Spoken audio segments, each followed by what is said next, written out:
Follow the trail all the way up to the scene of the crime.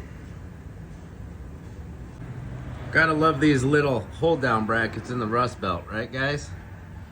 They swell, they rot, they create leaks in your lines. See, this one somebody's repaired before. Now it's leaking right there. This is a hold down bracket they use for trans lines, oil cooler lines, power steering lines, AC lines. Ooh, and doesn't it suck when it gets an AC line? Had a Nissan Armada in here, and it had rotted out the line, and the only way you can get the line is it's full front to back, no brakes. It's like a $3,000 job at the dealership is what he was quoted. Got to take the whole body off the vehicle.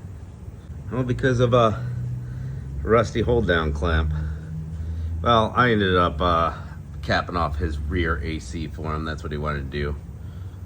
But anyways, engineers, if we can come up with something that doesn't do this to 15-year-old vehicles, that'd be pretty cool. Maybe some thicker bushings around it. See, this one's just ready to fall apart.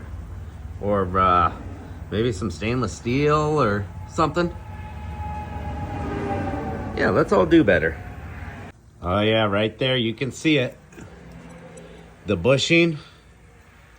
Come on, camera. The bushing at some point, you know, just got thin or whatever. And this metal started rotting the line, and we have a pinhole right there. So as long as this is clean behind the sheathing, I should be able to take my brake line cutter tool and just cut that bad spot out, because everything else looks clean. Camera won't focus, and I should be able to just push this previous repair forward. And this is not a pressure line, it's going to the cooler, so we're not too worried about using like a union type or anything like that. Hose clamp will work in the spot. Quick fix, in and out. As much as I like supporting my independently owned parts store, I like saving my customers money more. Here's our hose clamp kit here. You'll find both of these in my Amazon store under automotive products. These are very expensive when you buy them individually from your parts store, so that's why I go on Amazon and buy these big kits at a time, and fraction of the cost. We're talking like 90% off or something. In this power steering situation, it is somewhat pressurized, so I like to use these fuel injection clamps.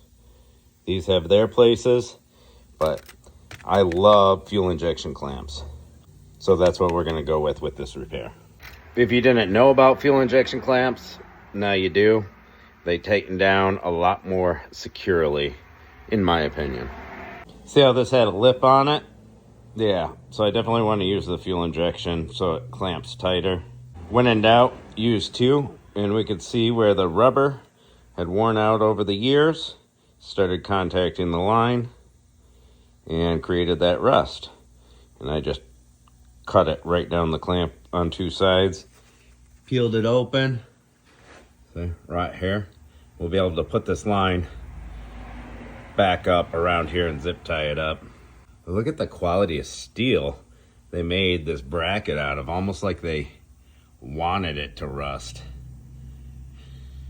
You don't see anything else that rusty on this vehicle. Huh. And it's even attached to the condenser here, which could cause some bimetal corrosion and a condenser leak. Oh, just not a good idea. And here's our final product. It's pretty secure by itself. We're kind of just resting into that old rubber right there. We have the pipe going right about back to here. We want to shove it on as far as possible. We want a good length. And then 2 of these clamps just for extra peace of mind instead of just putting 1 on. She'll hold. Say hi, baby. No. Yeah. No. Okay. Done.